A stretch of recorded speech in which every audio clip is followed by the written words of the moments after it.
students, I'm Madam Joyce from Educare TZ. I'm teaching biology, and today I'll be with you to discuss our topic, that is cytology, whereby we are going to deal with our subtopic, which is the biochemistry. So my students, as usual, we have to recall on where we end on the previous session, whereby we try to see the basis of tests of starch.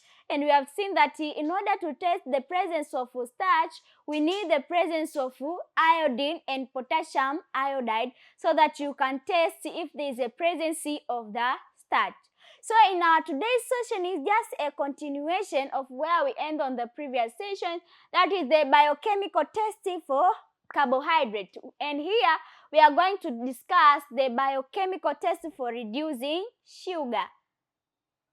The starch we have already finished, or we have already covered it. So now let's see the basis of test of biochemical test for reducing sugar. So all monosaccharide and some disaccharide, including maltose and lactose, with the exception of sucrose. Tukiongelea hizi reducing sugar, tunaongelea all monosaccharide. Tukisema monosaccharide hapa tutakuwa tunamaanisha ile kuanzia glucose, galactose pamoja na fructose. Zile zote ni monosaccharide. They are reducing sugar. Pamoja na non-reducing sugar, ambapo sasa hapa kwenye non-reducing sugar tutaongelea maltose na lactose. With the exception of sucrose. Sucrose yenyewe ni non-reducing sugar, though ipo kwenye disaccharide, but this sucrose, it is non-reducing sugar. We're going to see later on its basis of test and why is it termed as non-reducing sugar. So now let's now focus looking on the reducing sugar that I've told you that we are going to deal with the monosaccharide, all forms of monosaccharide and disaccharide, that's including maltose and the lactose.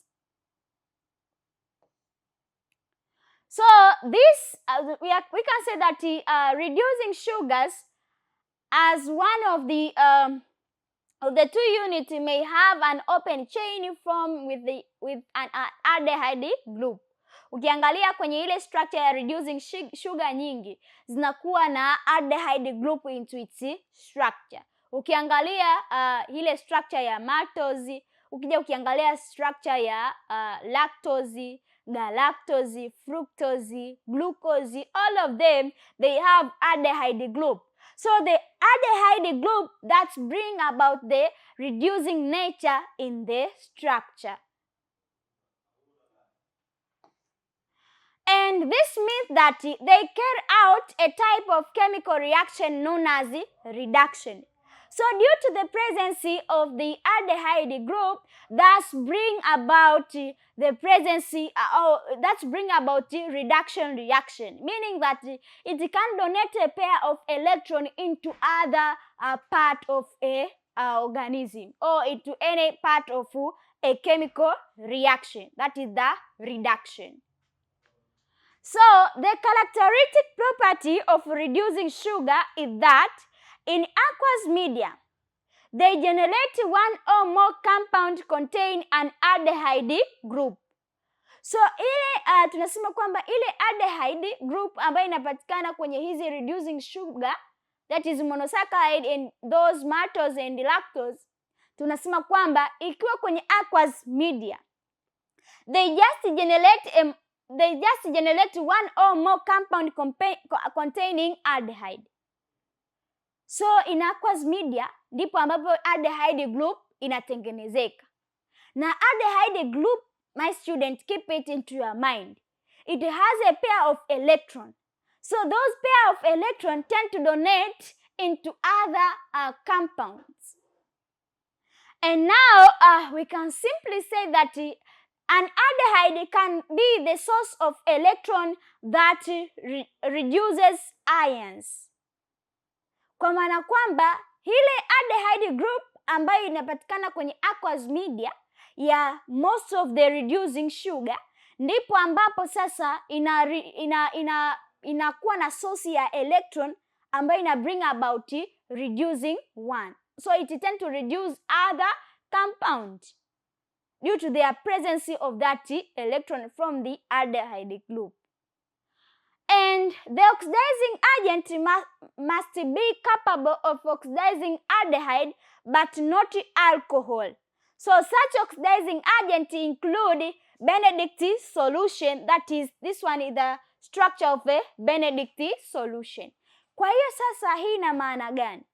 Tunasema kwamba ile oxidizing agent au ile agent au ile reagent ambayo sasa itakuja kunotice au kutambua there is a presence of a reducing sugar, it must have the here we are saying that the reducing sugar must be capable of oxidizing aldehyde. Inatakiwa iwe na uwezo wa kuoxidize aldehyde, kwa maana kwamba kutake a pair of electrons. And now after doing that, but not alcohol, not to reduce the alcohol, but to oxidize the aldehyde. So by oxidizing the aldehyde is whereby we can use this reagent which have that ability to reduce that molecule, or to oxidize that molecule, that is the aldehyde group, which is present in most of the monosaccharide and those maltose and the lactose, which is found in the disaccharide. And also, not only that Benedict solution, but also we have the filling reagents. This reagent also, it have that ability of oxidizing the aldehyde group, which is found within that all monosaccharide and some disaccharide. And also we have this tolerance reagent. Its structural formula, it is that one. So hapa tuna almost 3 reagents. Tuna Benedict solution, tuna Fellings reagent, pamoja tuna tolerance reagent. Lakini mostly used ambayo inakuwepo kwenye maabara zetu za kawaida, tunatumiaga tu Benedict solution. Lakini kama ambapo Benedict solution haipo, you can use this Fellings reagent pamoja na tolerance reagent. They have that ability to oxidize the aldehyde group, which is found in the reducing sugar. However, sucrose is which the anomeric carbon of the 2 units are linked together, so a non-reducing disaccharide, since neither of a ring is capable of opening. So this I have already told you, that is sucrose tunaita ni non-reducing sugar, though it is disaccharide, but it is non-reducing sugar. Why is it non-reducing sugar? Kwa sababu ukienda kwenye zile components ambazo zimetengeneza sasa ile sucrose, tunasema kwamba it cannot be open. Ile structure haiwezi ikafunguka kwa urahisi zaidi ukikompare na ile structure zingine za maltose na lactose. So by doing that, tunasema kwamba haina sasa ile aldehyde group, kwa sababu zile aldehyde group zote zitakuwa tayari zimetumika kutengeneza ile bond ambayo ni glycosidic bond. So it cannot be used as a, so there is no, there is not, we can simply say that hakuna presence ya ile ambayo tunaita aldehyde group in its structure. That's why we can call it as the non-reducing sugar. And such disaccharides do not have free reducing group and are therefore non-reducing sugar. So that's what I was planning to tell you. That is, kwa kuwa kwenye ile structure ya disaccharide ambayo ndio sucrose haina the presence of reducing group, na tukisema reducing group hapa tunaongelea zile carbonyl group ambayo ni aldehyde.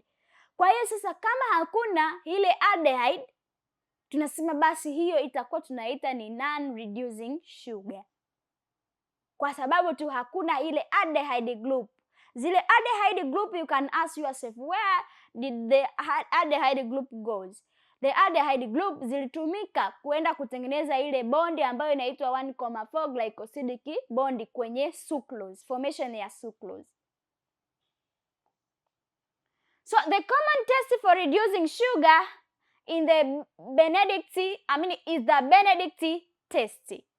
So the most common, though we have a lot of reagent, we have Fehlings, we have also Tollens.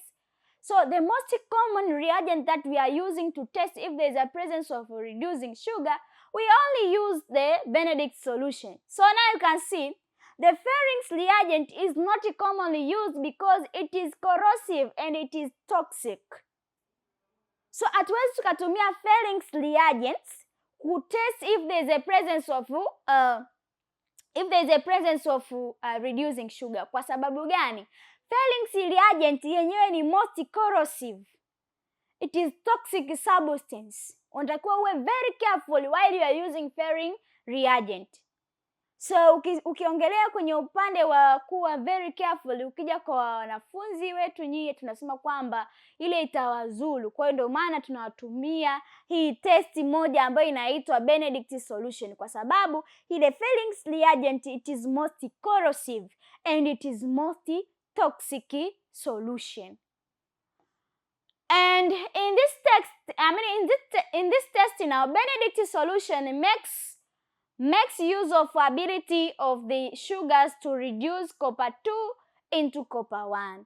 Kwa hiyo sasa kama tukitumia Benedict solution, remember on the structure formula of the Benedict solution it possess a copper 2. So it tend to reduce ile copper 2 kuja kutengeneza copper 1. So hapo ndipo tutadetect the presence of the presence of reducing component in that structure.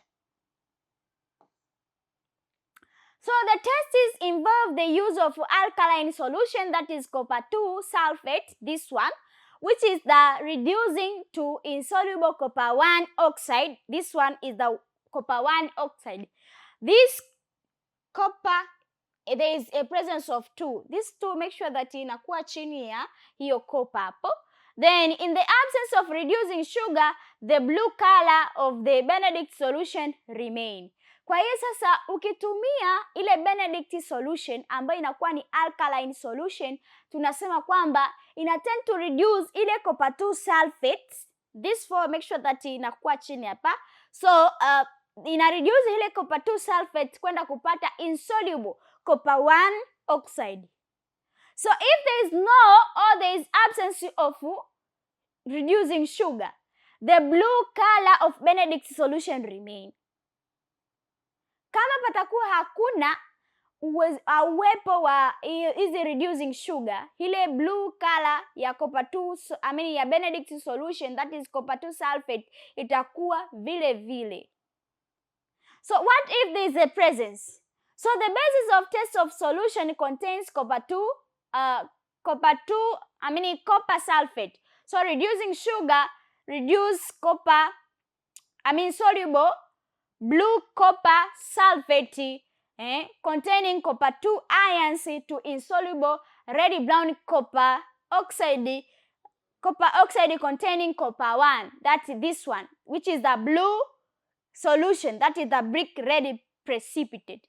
Kwa kama patakuwa na presence ya reducing sugar, ndipo ambapo utaona ule mchanganyiko wako unabadilika kutoka kwenye ile blue color kuja kupata hii red brown. Kuendelea kushake ile mchanganyiko wako ile sample yako, utaenda kuiona brick red precipitate kule chini. So hapa ukishaona hivyo ujue kabisa there is a presence of reducing sugar. So my student, for more clarification on this test, that is the reducing sugar, I would like to invite you again into the next part of this session, whereby we're going to clarify in details all of this reducing sugar and the non-reducing sugar. So thank you for listening.